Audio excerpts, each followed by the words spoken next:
3, 2, 1. For the week ending on August 17th, Philadelphia had a total record of 7-5, with the Phillies going 4-2, winning a series and losing a series. The Union going 1-1, winning 2-1 and losing 0-2. The Fusion going 1-1 with an 0-4 loss and a 3-1 win. The Eagles winning their one game 24-10, and the Soul losing their one game 27-45. So much to talk about as always, so please sit down, relax, and enjoy your ride here on the Orange Line.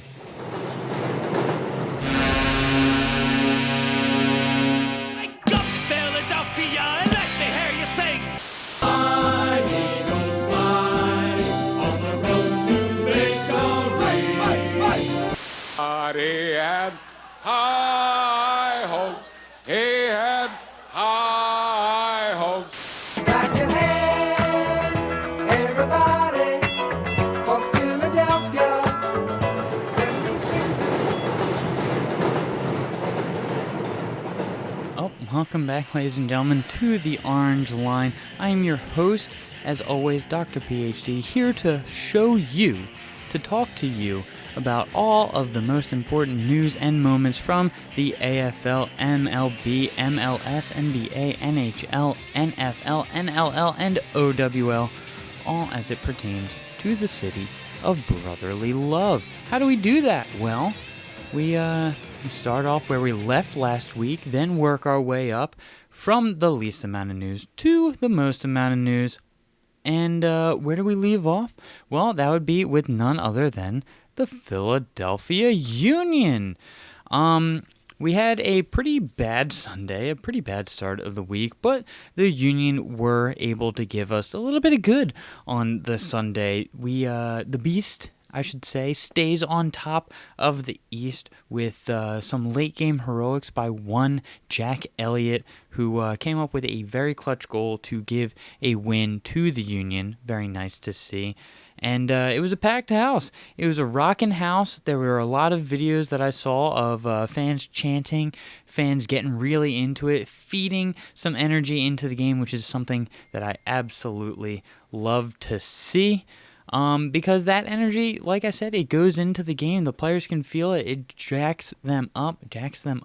It really, it drives them. It's something that if we put a lot in, they will also put a lot in. So it's something good to see, and I would love to see that energy continue to go. I think that's why the Union are really, really, really good at home, just because the house is always rocking for this team. We always love a good dupe at home. Also, Kasper Shabilko ends up getting another goal. I believe that puts him at 5th in the league in terms of goals, which is awesome. He's been doing an incredible job for us thus far, so good job to Kasper. And then we moved into the next game on Saturday, which was against the Chicago Fire.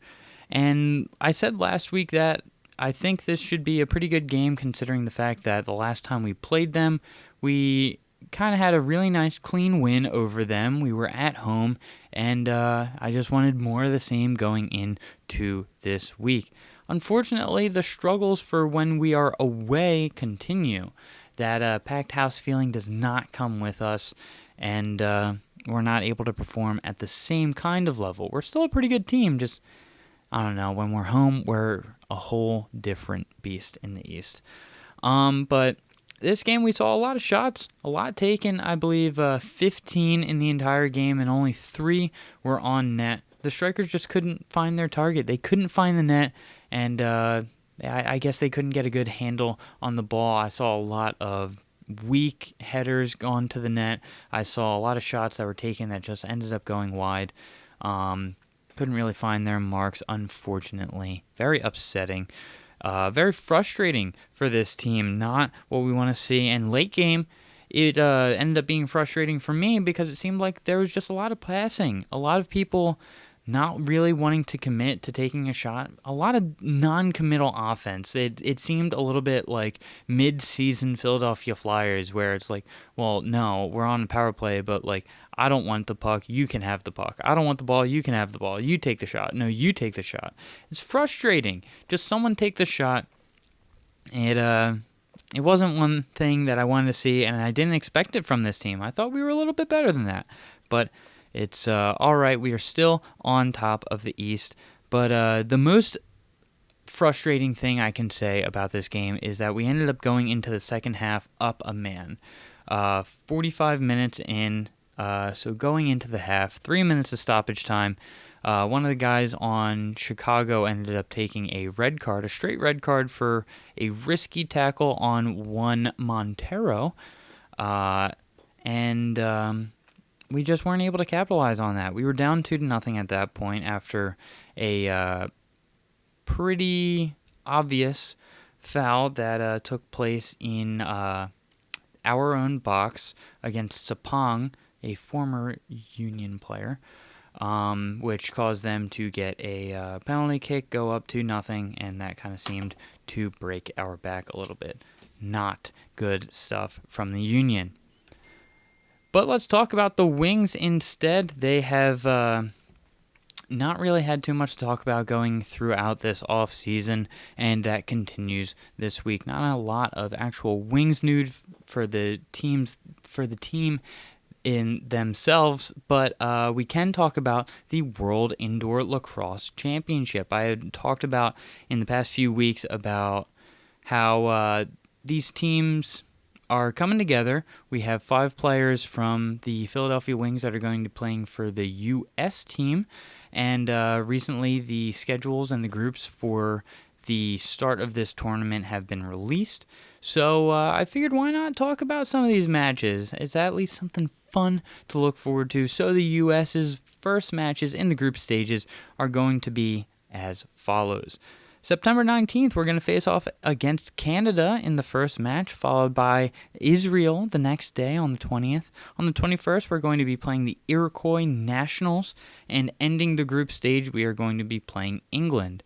And I'll be honest, I can't really gauge how good of a group this is. I don't know the strength of all of these national teams for lacrosse, but I am excited. It's going to be fun, and I promise next week I will figure some of this out, look at the USA's chances of walking away with some wins. A lot of fun stuff to look forward to for this, off season, this Wings off season, because we all love lacrosse. It's just like hockey, but you're on feet. It's a lot of fun. But instead of talking about hockey on your feet, let's talk about hockey on the ice. Let's talk about the Philadelphia Flyers. Once again, another silent week. There's a real lack of news for these two, but as the season is getting closer and closer, we can start to take a look at what the lines for this team could actually look like. This past week, Bill Meltzer wrote a series of articles talking about what could be one of the more, I'll say, up in the air positions for this team, which would be the third line wingers, who's going to be on the sides. And I feel like for the most part, a lot of people's mock lineups could pretty much look the same. I think the first line's pretty set. The fourth line's pretty set. The second line has a few moves that could be, toyed around with, but it seems pretty certain. The defense seems pretty certain. We all know who's going to start in goal. So I think the third line is going to be one of those positions that could have a lot of different mix-ups. We have Tyler Pitlick who could be in there. We have maybe one of the younger guys, maybe someone like a Morgan Frost or Joel Farabee. I don't know. I'm being hopeful, obviously, with those. But it could be up in the air. There's a whole lot of stuff that could be going on with this team. So if you want, give a look at all those articles. Let me or Mr. Meltzer know what you think. I'm sure he would love the feedback just like I would. But yeah, I think it's going to be fun to take a look at this team and see where things could end up landing. But that is it for the Philadelphia Flyers. So let's move on to the Sixers. The Sixers did have a little piece of news this week. They dropped the season schedule, the 2019-2020 season schedule, and it is going to be really fun. This is pretty much the only thing I could find in terms of news. We did have Assist Week this week and got to see a whole bunch of Ben Simmons highlights of him passing the ball around, being incredible at the sport of basketball. But I really felt like that's not too much to talk about, so we can talk about some of the interesting games that are going to be played this season in Wells Fargo. On October 23rd is when we start the season. It's our season opener and our home opener versus Boston, which is a very interesting matchup to start everything with. And then we have a Christmas Day game versus the Milwaukee Bucks and Giannis. I would say his last name, but I don't know how to pronounce it. So this could be a really fun one. I believe the stat I saw is that we haven't had a Christmas Day game since 1986 or something like that. So going to be pretty fun to be playing on Christmas Day. Hopefully Giannis is missing his family and missing some presents, can't be focused on the game, and we can walk away with a pretty big win. Then on January 21st, we have the LA Lakers coming to town. LeBron and Anthony Davis will get their chance at playing in Philadelphia, against Philadelphia, I should say. And by this point, we should probably have a good idea of how that team is going to work. And speaking of tandems that could have the potential of being really good, the Clippers will be in town on February 11th. Kawhi Leonard and Paul George, that dynamic duo, roll in. Very, very fun to see. Hopefully we can beat up on Kawhi like he did on us in the past playoffs. And then we have the Houston Rockets coming in on March 31st.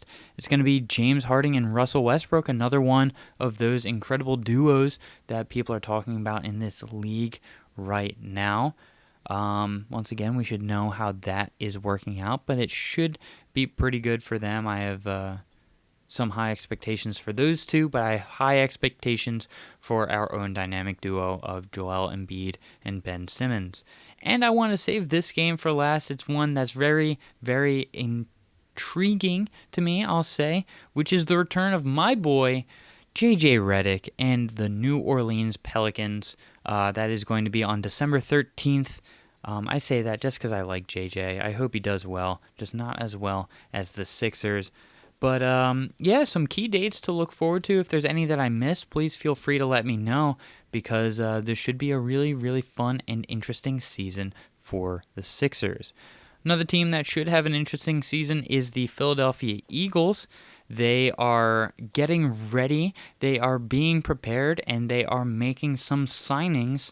They had another preseason matchup this week on Thursday, taking the win 24-10 against the Jacksonville Jaguars, and that team should sound familiar because one Nick Foles is, he's being the quarterback for that team. He will be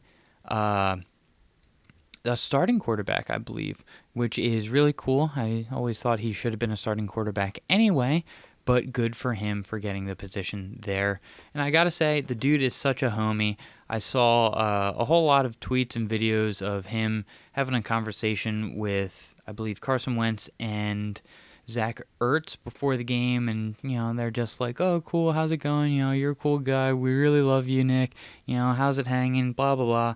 Everything, that friends would do. He also said earlier in the week that he's not going to be wearing number 9 for Jacksonville because number 9 deserves to stay in Philly because of how much it meant in that moment. Gotta love Nick Foles. He's my personal favorite Eagles quarterback of all time. He is the greatest Eagles quarterback of all time, and that is fantastic to hear from him. It kind of reminds me of when Harper came in and was like, oh, I'm not going to wear 34 because 34 deserves to be just Roy Halladay's number. He's the last one that wore it, and he was fantastic, and Nick Foles is kind of being that homie, so cool for him. But speaking of quarterbacks, the Eagles lose another one.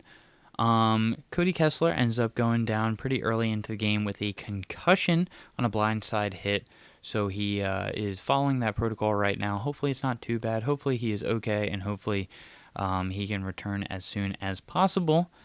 But other than that, it was a pretty decent win for the Eagles. It's just, preseason, so we get to see what some of these guys are going to be doing later in the season. A lot of different options were taken during the game. Everyone gets a bit of the ball, sharing it around. You get a few passes, you get a few passes. Okay, now you can run. A whole lot of fun stuff. It narrows the team down, and the only question that really remained after the game was who is going to be the backup quarterback.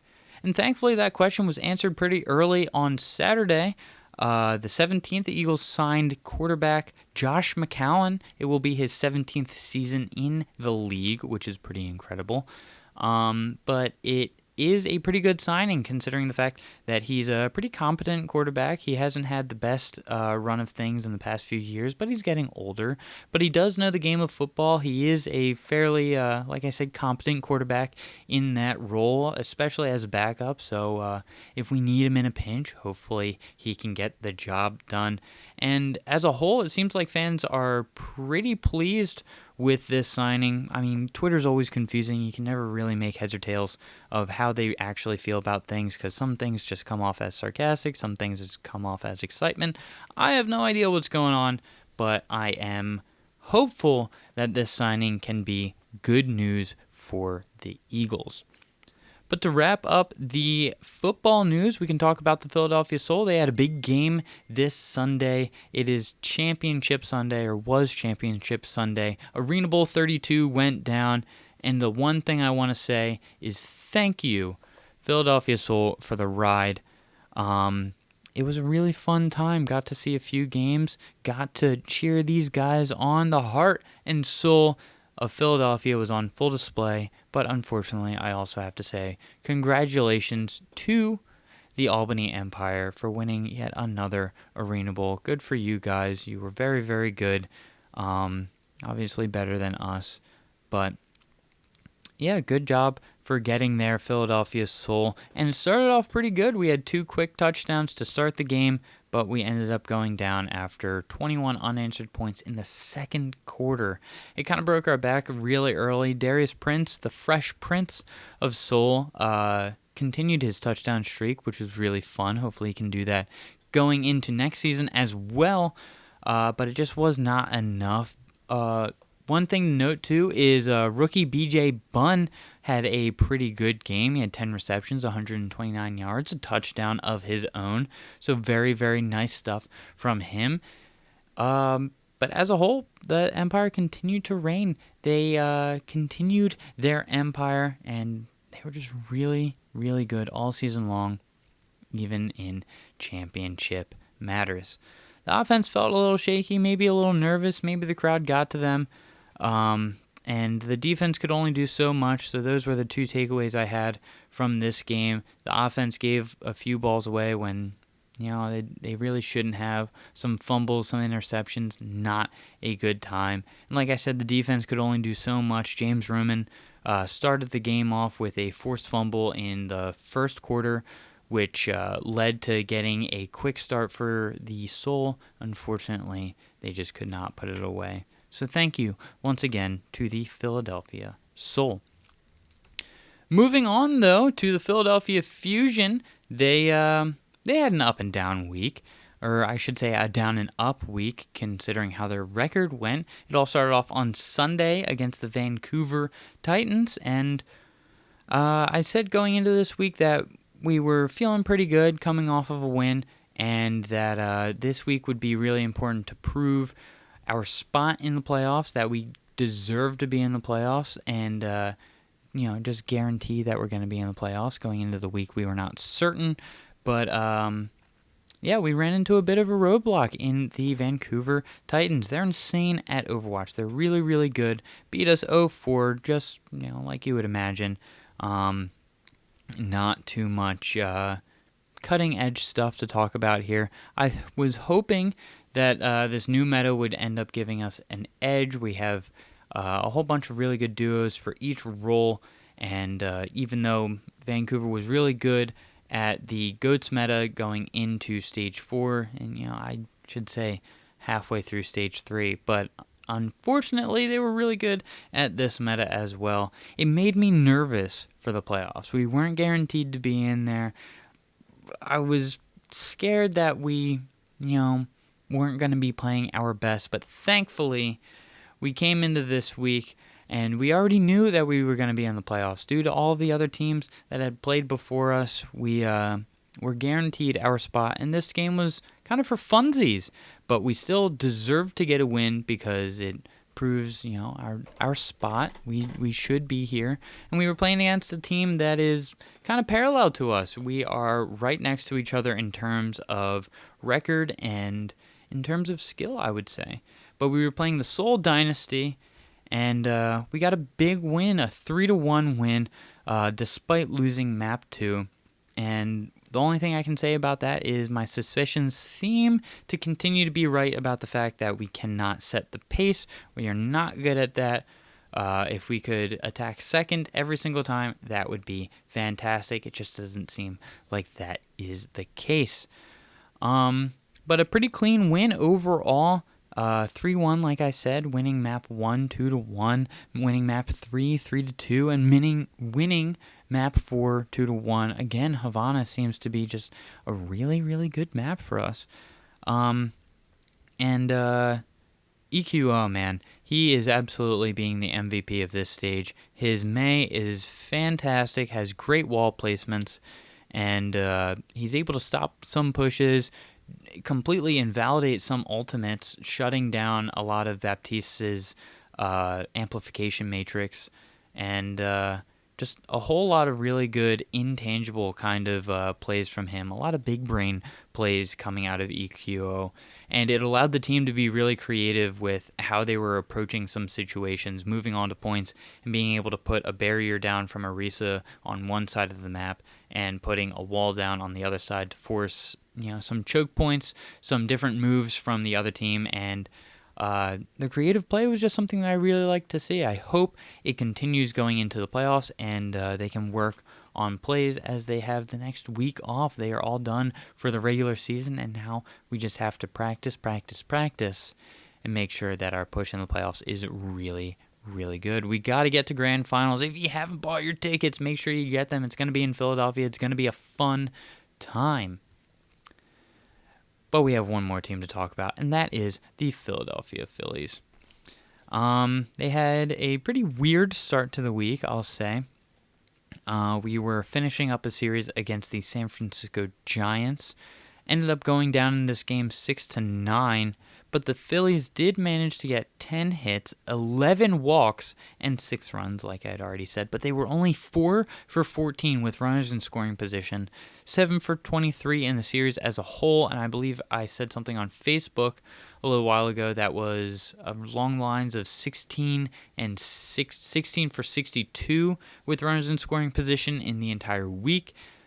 So it has been very frustrating getting those key hits out of our offensive players. And another note that I had from this game is, what point do we just do we sit Jake Arrieta? Do we put him on the injured list because it's not working out? Can it be right now? Can it be at this exact moment that he is on the injured list? Well, we end up getting that answer later in the week, which is yes. He just can't seem to get out of the 4th or 5th inning. He's not pitching the way we know that he can, and I've said it before, I'd rather have him at 100% later in the season than at 85% right now. That's just me. But as a whole, both teams shit the bed. Like I said, we got walked 11 times. The Giants sent out 8 pitchers in the entire game, none of which went longer than 1.2 innings. So I don't know. I don't know what happened in this game. We both played like garbage, and I don't know. I just want to put that series behind us. Thankfully, we did. We got Monday off. Time to relax, center ourselves. We're back home at Citizens Bank Park on Tuesday, and the return home also saw the return of Hittin season. JT Realmuto stayed hot. He had his 16th home run of the year in this game. Also, Jason Vargas had a pretty good game. Did a pretty decent job going 6 innings in the 4-2 win over the Chicago Cubs. Way to start a series. And the day, Tuesday, was also the day that we saw the firing of our old hitting coach. and the hiring of one Charlie Manuel, which sparked a lot of interest from Phillies fans all over social media. And his first day on the job was the very next day, Wednesday, which saw an 11-1 win. 11 runs in this game, 13 hits, a very, very nice welcome back for Charlie Manuel, a not-so-nice welcome back for one Cole Hamels. We end up chasing him after 2 innings. He has 8 earned runs on the day. Not a good job for him, but thanks for coming back. Miss ya, Cole. Harper hits 2 home runs in this game. JT Realmuto also hits 1 as well. He has a hot bat right now. He's the best catcher in all of baseball.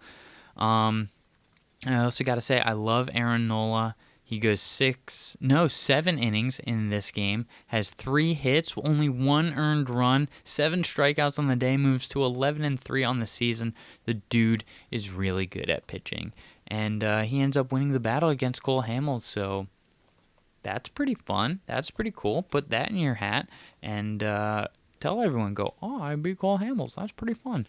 Also, every starter in this game ends up getting a hit, including Knowles. So a little fun fact, a little FF for you right there. And so that won the series for us. We were looking to sweep on Thursday, and we kind of got a little bit of a fright. We go down 5 to nothing, actually, going into the 8th. We only get 1 run in the 8th. Yu Darvish was insane. He pitched really, really well this game. I think he goes 7 innings, had 12 strikeouts or something ridiculous like that. But the Cubs bullpen, thank goodness, could not close it out. We struggled really, really early in the game until the late game where we managed 6 hits in the last 2 innings to get us all 7 of those runs. And we probably had the greatest moment of the season so far.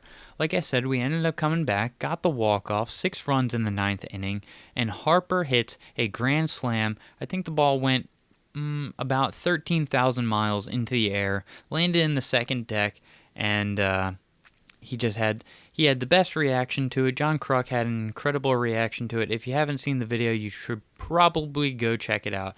It was my Friday morning motivation because it was just such a good feeling watching that ball get right off of his bat into the stands, give us the walk-off win. Absolutely great time from the Phillies. Hittin season is indeed back. Then we go into Friday with another win. It came from the batter's box. We had 12 hits, 8 earned runs for us, so good job. Harper hits another home run, a 3-run jack this time, 1 short of another grand salami. Realmuto, another one, had 2 RBIs on the day. So our bats warming up, getting hot. Hittin season is real. Also, Vinny Velo, had 5 good innings pitched, had 2 hits in that time. Obviously, 5 is his limit because he kind of broke down in the 6th inning. I believe he went 5.2. But a 4-game win streak for the Phils hasn't happened in a long time. But it has happened 4 other times this season. And like those 4 other times, we were not able to get the 5th. 4 is our limit for our win streaks, not what I want, but it's okay. The week ended up getting bookended by losses. Realmuto homered again in a 3-5 loss to the San Diego Padres.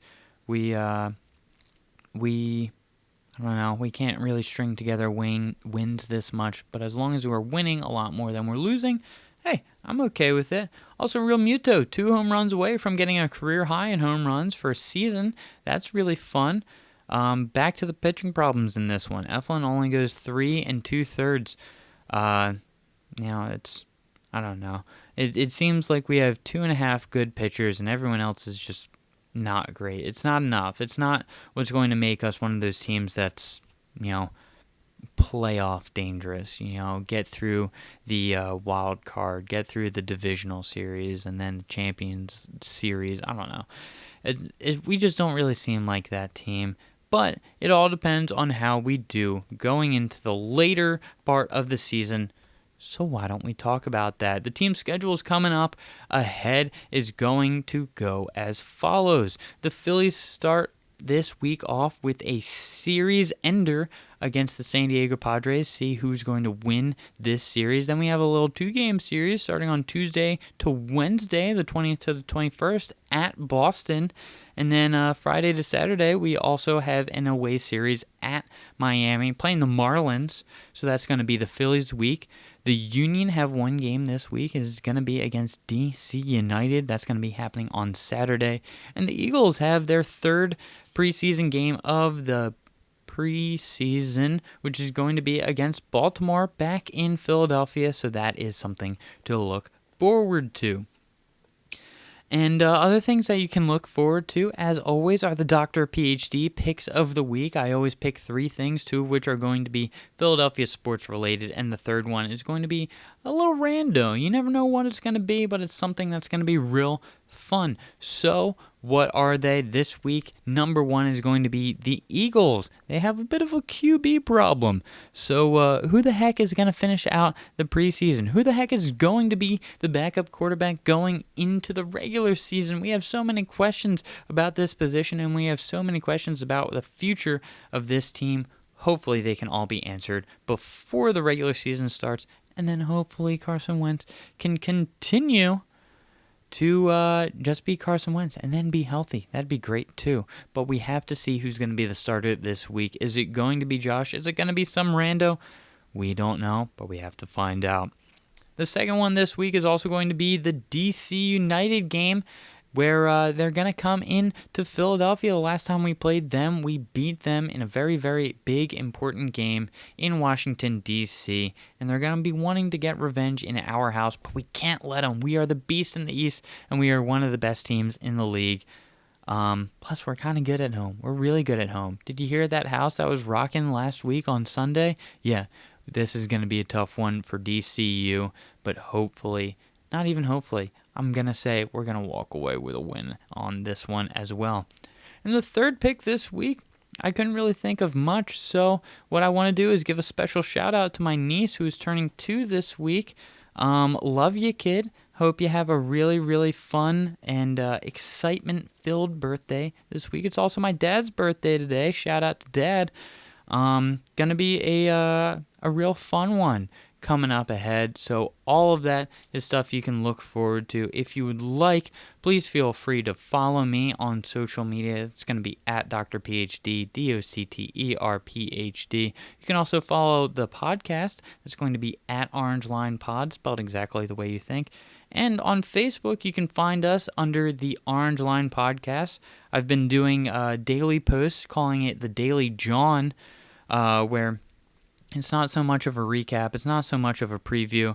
It's just talking about some of the games that are going to be happening on the day, and giving a little insight about who to look out for. Maybe something that happened the night before. Maybe something that could happen during the day.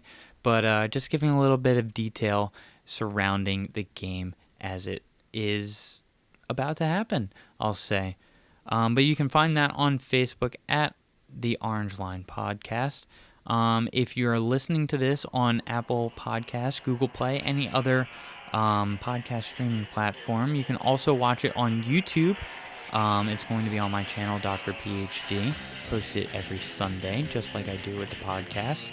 And all of that being said, thank you so much for listening. Thank you for watching. Please feel free to let me know what you think of the show, what I can do to improve any part of the show, and have a great week. It should be a fun one here in Philadelphia, and this week was pretty positive. Hopefully that can continue, and I will see you all next time.